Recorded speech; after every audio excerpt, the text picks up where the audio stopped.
Benedict took it all in. In less than a minute, the lift had brought them back to the parapet level. The door to the outside was open. Flecks of black snow were blowing inside. Valkyrie engines were warming up.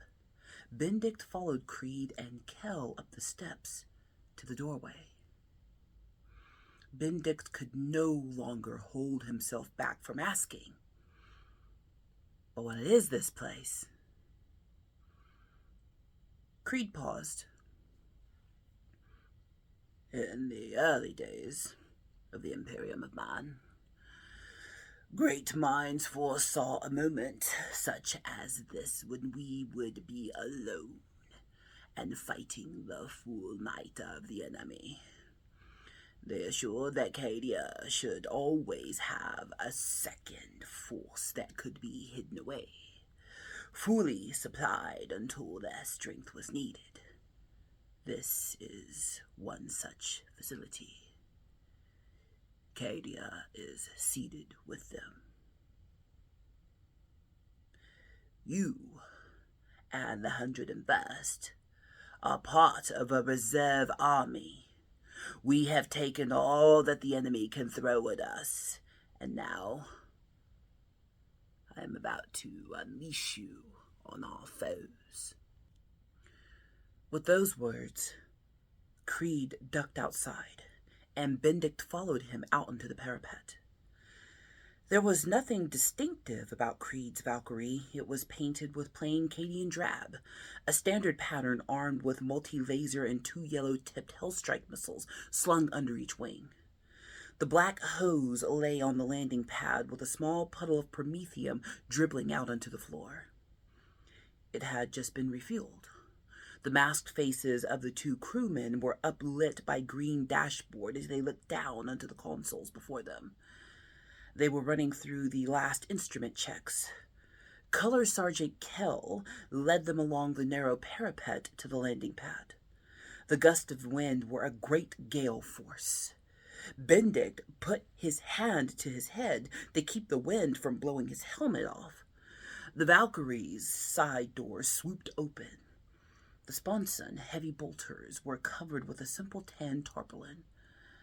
The gunners were standing, waiting. An orderly in the plain green drab of the Cadian 8th placed a set of steps under the Valkyrie door. Creed ignored them and used the handle to pull himself up onto it.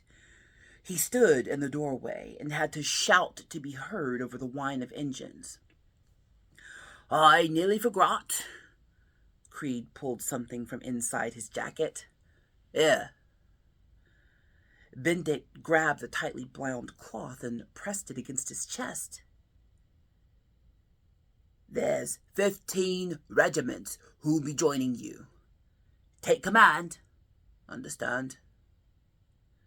"Yes," Benedict started. "Strike out southward to Elysian Fields. Engage the enemy with extreme violence." Creed grinned. "I have other men that I am calling on. I had to come and see you in person, but fear not.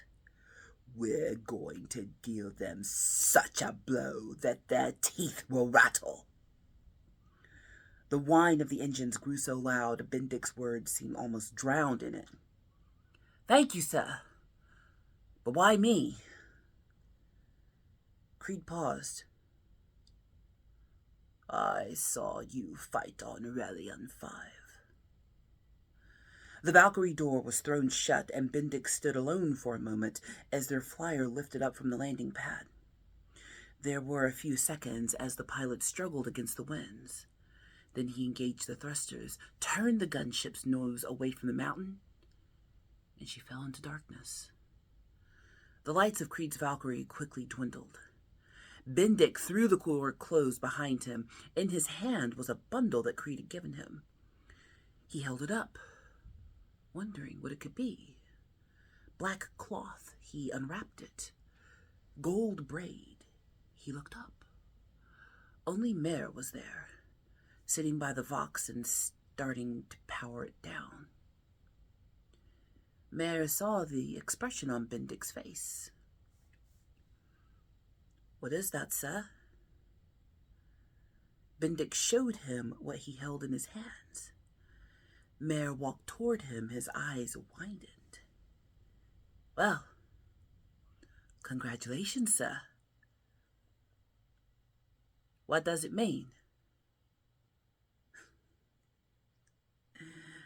"Looks pretty plain to me. He's just promoted you." Creed had brought him hope. Bendick held it in his cupped hands, protected from the storm. He started toward the stairs, but Mare said, "You should put those on, General." "Sir." Bendick felt foolish. "Here, I'll do it," Mare said. He removed the Major's epaulets with due care and replaced them with those of the General. "There," he said. He held up the red sash and put it over Bendick's shoulder, but Bendick laughed. "Let's waste no more time. There's work to be done." Hey friends, it's me, the Ebony Otaku, the well-rounded nerd. Oh, my Hello Kitty stayed in place. She's learned her lesson. We are back on Cadia with Minka Lesk. And I'll be honest, I've made it through the first section of this book, and Minka's been in like 8 pages. I know she's coming. Like, here is where ironically, my Warhammer Age of Sigmar bookmark stands. I'm on page 129. And for the few moments I get to read, that's actually quite impressive out of just shy of 730 pages. So not bad, actually. I'm an eighth of the way through. Gonna do some reading. I've got a flight in the morning, and that's a great time to read, is waiting in airports and whatnot. I guess this would be a good time for me to adopt the virtual books. I do like a good book on tape. I will listen to an audiobook, but this is one of those ones I just want the book. But we have rejoined our fair Cadians, and they've been taking a pounding. Again, I'm not reading the whole book. Don't come for me, Black Library. I'm your biggest fan. Only snippets, only portions, and we talk about the lore. We're friends. But we've caught up with Minka and her company, just like the rest of the Cadians who have been returned. And when I say the Cadians, I mean they're warring Cadians. They have those that stay on planet and off planet, because as we recall, Cadia is unique in the Imperium. It sits on the edge of space, staring directly at the Eye of Terror. That's where all the chaos be pouring out. That can just come into the material world without having to, get access by somebody going through the warp. Typically, you got to go to chaos. Chaos can come to you through the Eye of Terror. But Cadia stands as a world in between that rift in space and the material world. And everyone raised on that planet is raised to be some kind of soldier or to support the military complex in some way. If you don't go out to war, you supporting those who go out to war. You raise soldiers. And there is no distinction between male and female on Cadia. Even a woman in giving birth is doing her duty to Cadia by producing soldiers. That's what their society is organized around. Because not only do they stand between the immaterium and the materium, but Abaddon the Despoiler, and we're at the top here, 40K, so we're 10,000 years post-heresy in this. Abaddon has been out despoiling all over the place. I'm reading Fabius Bile as well. He's out Fabius Biling all over the place. So even though the war to unify humanity has ended, there are always enemies of humanity. And Fabius Bile and Abaddon the Despoiler just cannot stay in the chaos realm. They can't just stay in the Eye of Terror and be happy on their worlds. They got to be out causing problems. And Abaddon in particular has had his eyeballs on Cadia for a very long time. And when we catch up to what's happening on Cadia, the reason that every Cadian who's been sent out to war somewhere in the galaxy has been called back is because Abaddon has come back and he has unleashed his terrors all over the planet. There are those who believe that will happen. There are those who believe it would never happen. and various levels of preparation have been made. The character that we're following the most right now is Benedict. And Benedict, who was a major, has now been promoted to general. At the start of this conflict, when he goes back to Cadia to receive his orders with his tank regiment, they're just sent off to an outpost and then dropped off and left there with no word about why they're there. And Benedict actually, before that happens, encounters the current general of all the troops, General Usakar E. Creed. That matters. It's got to be the right Usakar E. Creed.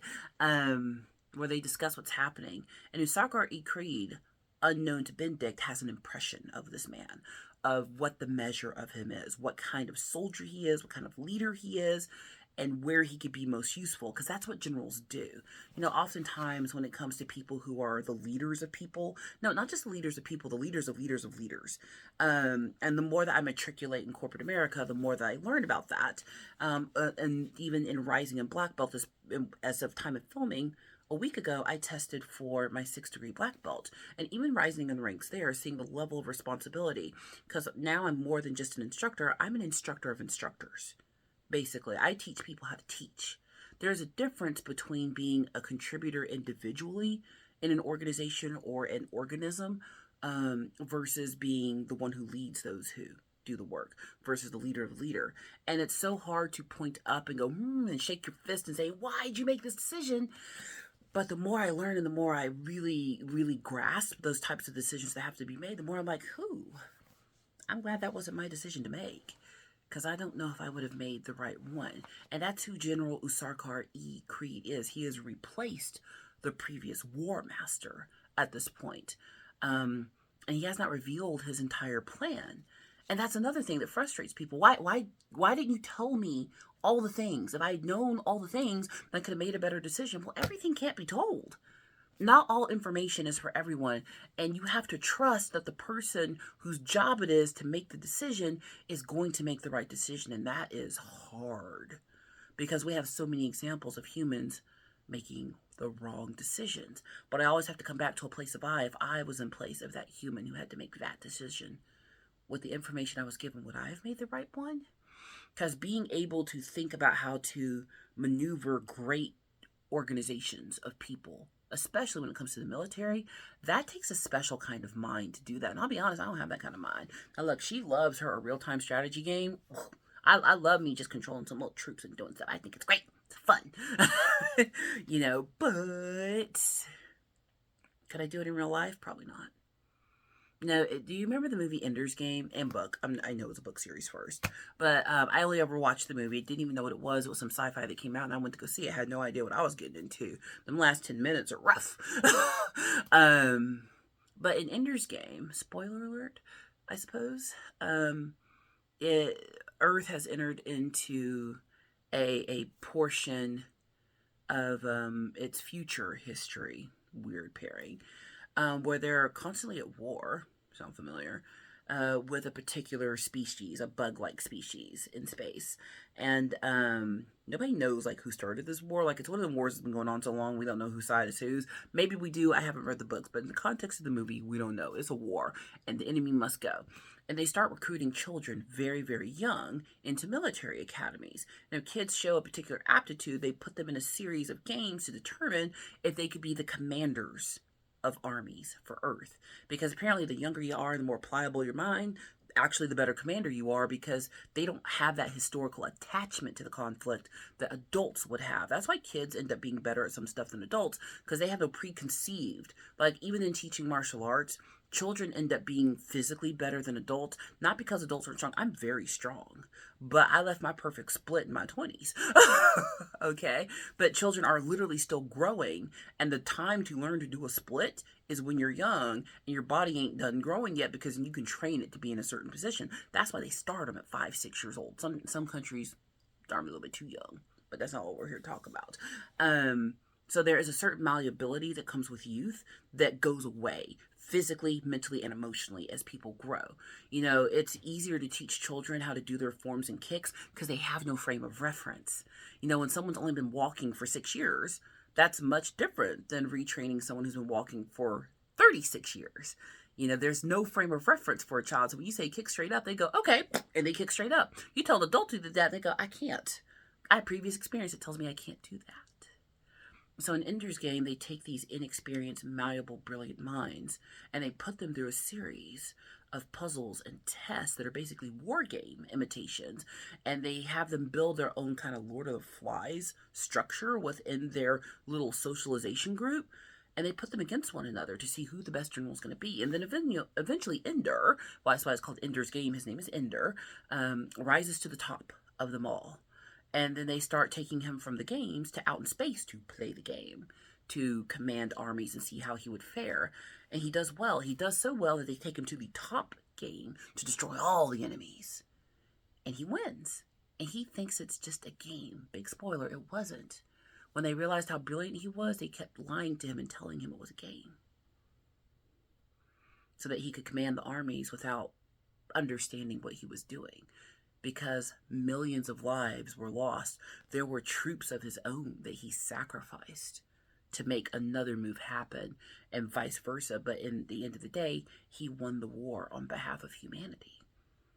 So not only there's two levels of leadership going on there. There's Ender himself, who can see a battlefield in a way that nobody else can, and make moves and decisions that nobody else could. But being a child, he has a certain level of moral compass that comes from the purity and innocence of childhood, that whoever was above him had to make a decision on how to use that. Because if Ender knew what he was really doing, he may not have made the decisions he made that got them the win. Was it the right thing to do?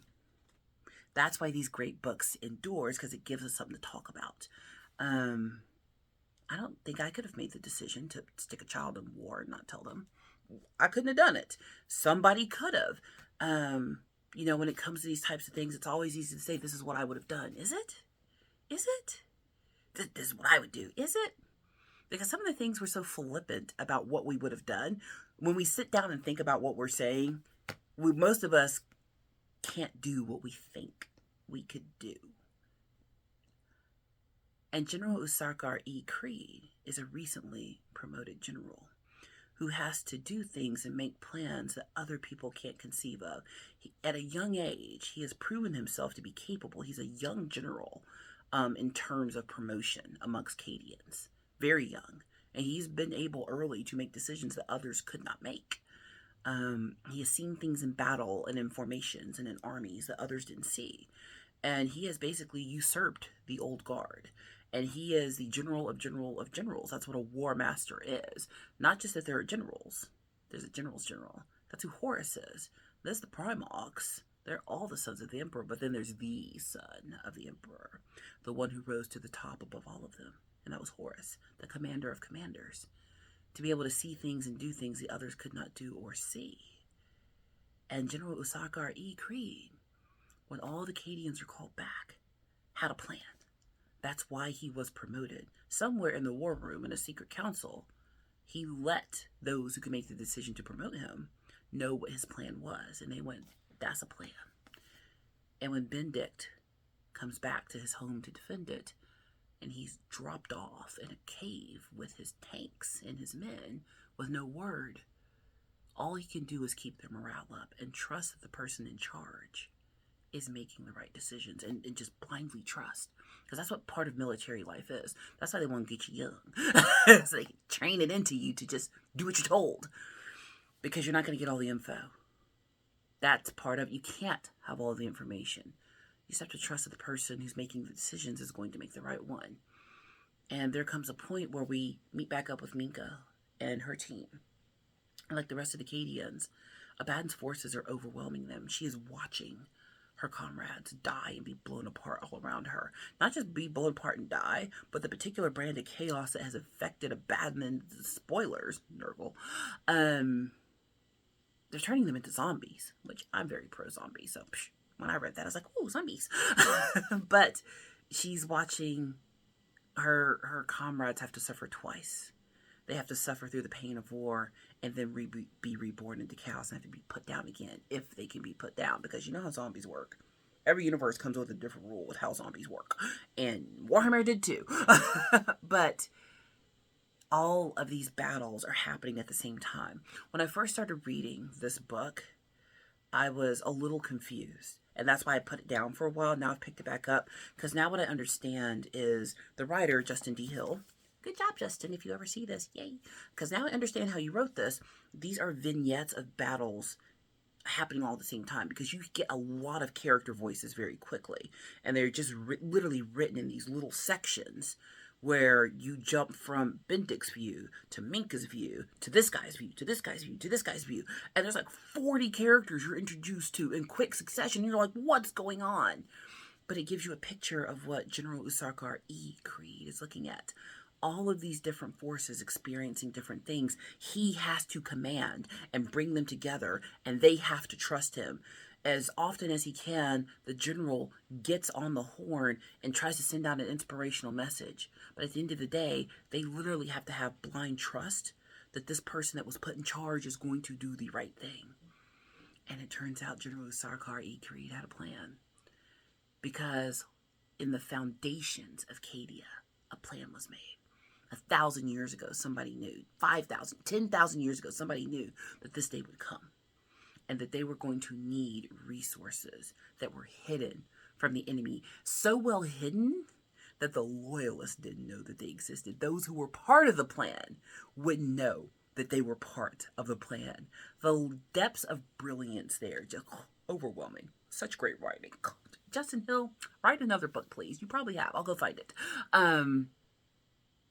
But General Sarkar E. Creed, when the forces were landing and readying for Abaddon's attack, he was hiding people in outposts all over the planet. So that when it looked like to Abaddon they were losing and at their last, he could resurrect this army and hit the enemy hard in the teeth. Shall we pick up? Shall we jump to the experience of another soldier who's been called back to Cadia? Picking up in Minka Lesk, The Last White Shield by Justin D. Hill. Chapter 7, Elysian Fields. There was nothing the space wolf Scarp Hedin hated more than these twisted, malformed parodies of the Adeptus Astartes. They were not just abhorrent. They were dangerous. Their ability to grow weapons from their infected flesh repulsed him. Killing them was not a pleasure. It was a primal need. It was his duty. As a war swept across the pylon of the forest of the Elysian Fields, Scarp Hedin was feeding that need. The Chaos Space Marine had two malformed mouths. They both snarled as it tried to form another arm. Scarp Hedin's word crackled blue flames, cut into the budding limb and cut it off. The mouths moaned with pain as Scarp Hedin's boot crashed down onto the creature's chest. There was a crunch of power armor, bone and flesh. Brother. A voice spoke in Scarp Hedin's ear, but the space wolf was too intent on killing to pay it any heed. He lopped off the monstrous trader's limbs as children would pick off the legs of beetles. And now, he was going in for the kill. As he reached down, one mouth mewled in incoherent agony and suffering. But the other spoke to him.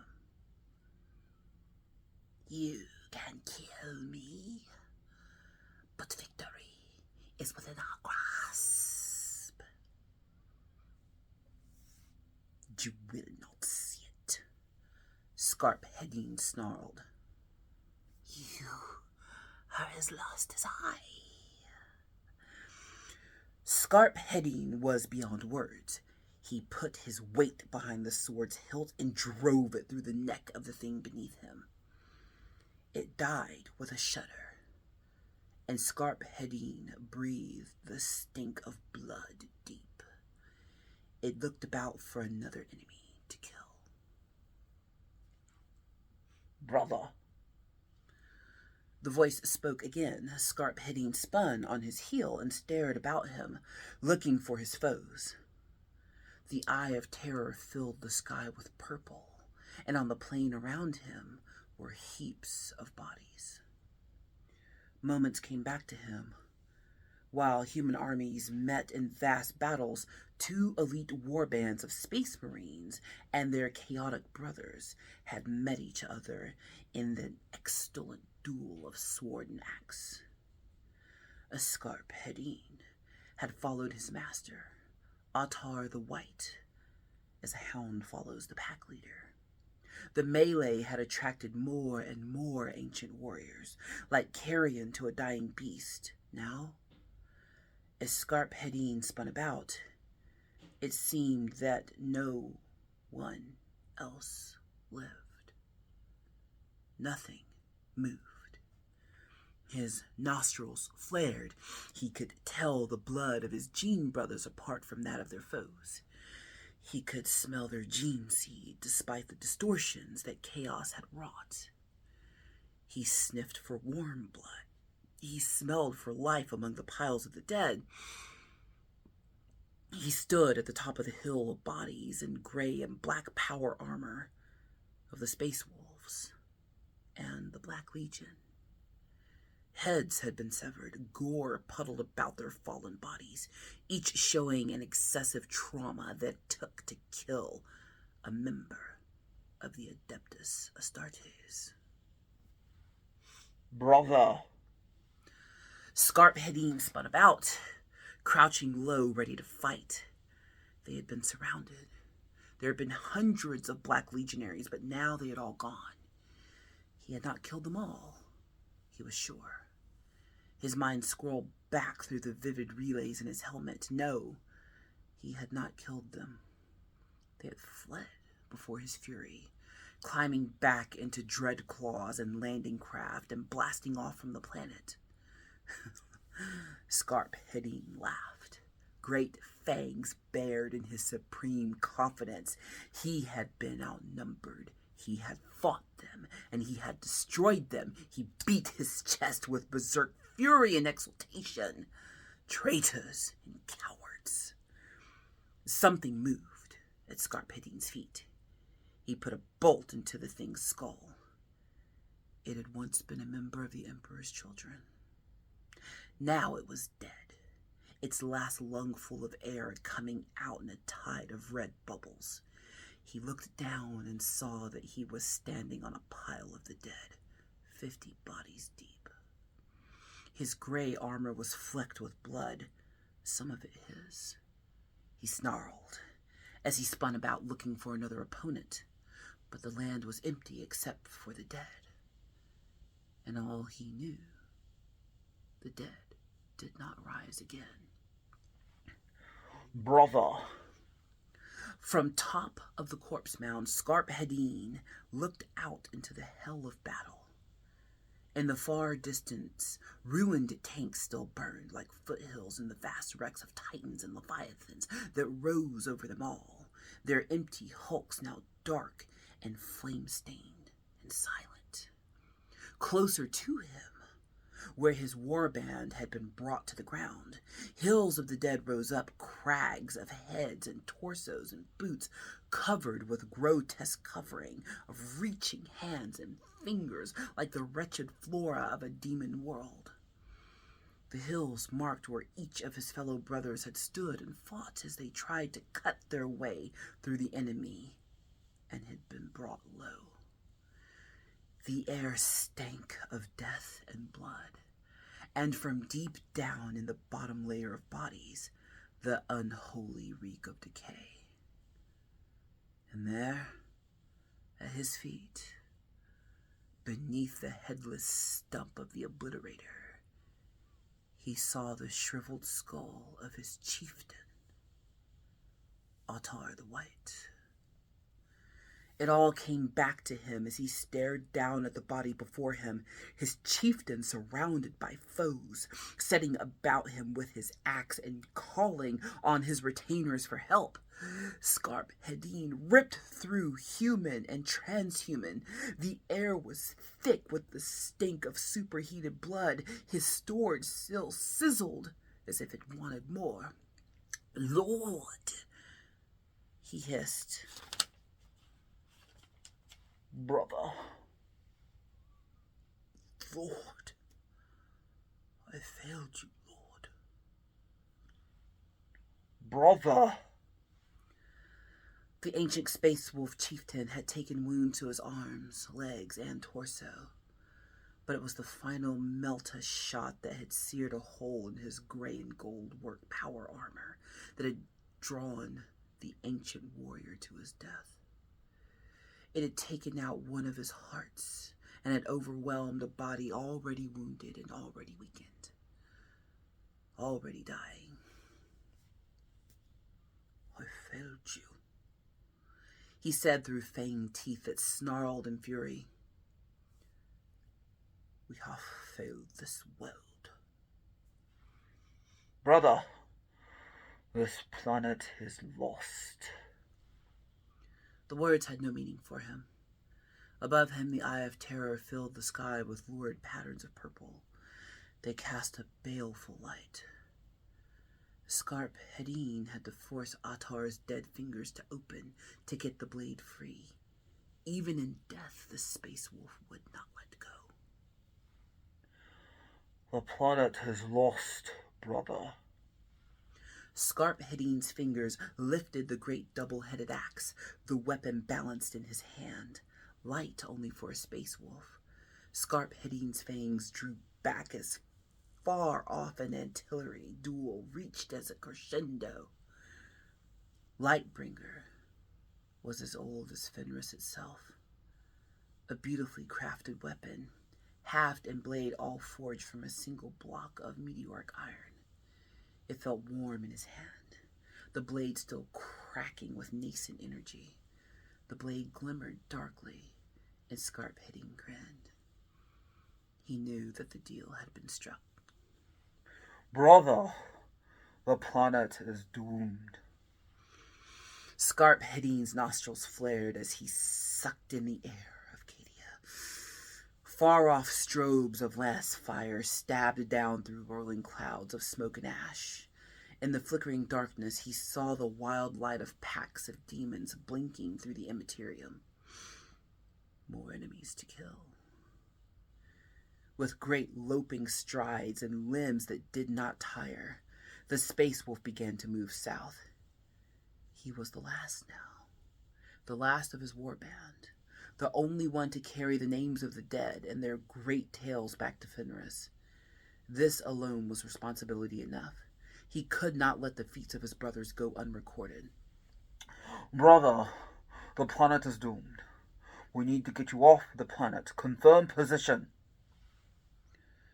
The voice was insistent inside his helmet, but Scarp Hedin was lost to the joy and the hunt of battle. A star appeared in the distant sky above the thunder of battle.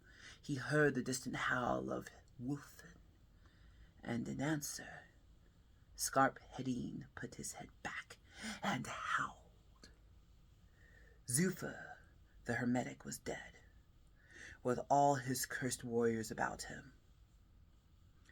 They made a fitting Chiron for Atar the White. No space wolf could wish for more. What I love about the way this novel's written that I didn't love before are the myriad perspectives of what's happening in war. Humans, Astartes, demon, legion, it's so much. Infantry to leader, foot soldier to general, and everything in between. When war breaks out, we can't really say war breaks out because it takes a lot for war to happen. When war finally consumes more than just soldiers and their leaders, there are so many perspectives, And this is a novel of perspectives. In where I've gotten to now, I've caught back up with Minka, Lesk, and her crew, but we'll read more from this later. I have found it especially poignant what this space wolf went through. So we saw Benedict be promoted to general as part of General Usarkar E. Creed's plan. And on the other side, the Astartes who came to support the defense of Cadia. And Astartes do not retreat. Space Marines don't back down. Space Marines don't lose, especially not the Wolves of Fenris. They're vicious fighters. To see them lose hope and abandon the world. What happened to General Usarkar E. Creed's plan? Didn't they have a resurgence? Weren't there so many more soldiers to come to the aid of those that were dead and dying? What happened to the plan? There was a plan. Why are even the Space Marines, the Astartes, pulling out of this planet? Well, y'all have to catch the next video to find out. But no, I'll never read the entirety of one of these books. Like, I'm reading through The Hobbit very slowly on my channel, and some other books that are in the open domain. We'll read through those in their entirety because they're in the open domain. This is not in the public domain, so I can only read portions of it. If I was to read the whole thing, I'd probably get in trouble. But I would 100% advise, if you're trying to get into the lore, these omnibuses are a great place to do that. I started with Eisenhorn. That is the novel that got me into Warhammer. I've said it a million times. Because even coming from the outside, having no Warhammer experience, that novel made sense. And it got me. Like, those novels got me. And then I went on my Warhammer journey. If you like a vignette style, I'm trying to think of another classic author that might be similar to the way this is written. Joseph Conrad, Heart of Darkness. Kind of similar kind of vibe to that. Or if you've ever read, like, nobody get offended here, but just, I'm talking about writing style, not content. Crack Up at the Race Riots by Harmony Korine. One, hard read. I've read it, and oh god. But just that style of stream of consciousness and multiple consciousness coming together at once, it's that kind of thing. But way easier to understand, like, hear me there. And not offensive, unless, like, blood and gore offends you, then man, can't help you there. It's war. But I would pick this one up. So now that I've gotten through understanding how it's written, the construction of the novel itself, would definitely recommend. Another one that might be easier to get into, just from the outside, start with the Horus Heresy. Go to Horus Book 1, Horus Rising, and just read the first 3 books of the Horus Heresy and see if they get you. I wouldn't start at the end. A lot happens. You won't understand none of it. But what I like about some of these independent stories is you can get into the lore without having to know all of the lore. Like, you read this and you understand what's at stake, even without knowing what all the players mean and their backstories of the legions and that kind of thing. So I definitely recommend picking this one up, even though I'm not through with it. But yeah, I've made the decision that this is coming with me, and in the morning at 4 a.m. when I'm in the airport, I'm going to read. You know, because you're not going to fall asleep. You know, we all say we're going to sleep in there, and we don't. I'm going to read. I'm contemplating taking my rule book with me, just to catch up on some rules. You know, just first flight, read this. Second flight, read rules on Horus Heresy. Because there's a lot of rules. Holy crap, there's a lot of rules. And the only way I'm going to learn is to read and to understand. So, we'll see. But I hope you enjoyed that. I love these readings and deep dives. When it comes to Dune, I am now just reading Dune straight through. There will be no explanation. We've gotten through all the characters. We're just reading. So next time I read Dune, it's going to be a straight through. But other books like this and my other novels that I like, we'll probably have some discussion. But if you like this format, let me know. If you don't, there are other videos. And if you don't like anything I do, well, there's a million channels on YouTube. But for those of you who are here, thank you. I really appreciate your kind words, encouragement, and all the comments and interaction that we have. Like that's what makes YouTube fun, is people who would never interact with each other over their interests and hobbies and what, it gives us a space to do that. And I'm going to do this for as long as it's fun. The second it's not fun is the second I stop doing it. So right now, it's still fun. So please like, comment, and subscribe, and I'll see you in the next one.